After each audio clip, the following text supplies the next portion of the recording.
વાલિયા તાલુકાના ધૂળ ગામ આમલા ગભાણમાં સરકારી જમીનમાં દબાણ કરનાર દબાણકર્તાઓ સામે કાર્યવાહી હાથ ધરવામાં આવી હતી।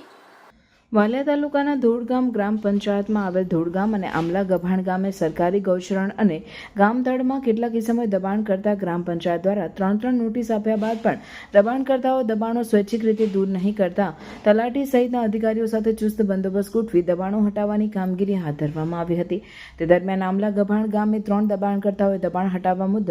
માનતા તેઓને ગ્રામ પંચાયત દ્વારા મુદત આપવામાં આવી હતી, જ્યારે ધૂળ ગામના 3 રસ્તાથી ગામના છેડા સુધીના દબાણો દૂર કરવામાં આવ્યા હતા। દોડગામ ગ્રામ પંચાયતના સરપંચ શ્રી રજનીકાંત રાજુભાઈ વસાવા આજરોજ અમે દોડગામ ગ્રામ પંચાયતની ગૌચરની દબાણ જે કર્યું છે તેમાં અમે 3 નોટિસ બજાવી હતી અને સ્વૈચ્છિક એમને જગ્યા ખાલી કરવા માટે અમે એમને નોટિસ બજાવણી કરી હતી, પણ ત્યારબાદ પણ નોટિસની એ નહીં કરતા અને દબાણ દૂર નહીં કરતા આજરોજ અમે પંચાયત દ્વારા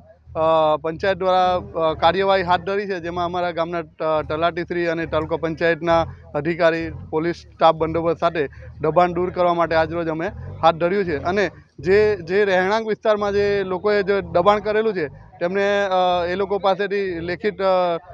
એ લઈ ને અમે મુદ્દત એ લોકોએ માંગી છે, તેના અનુસંધાને વિચારણા કરવા માટે વિચાર્યું છે કે જે ચોમાસું આવતું હોવાના કારણે વિચારણા કર્યું છે।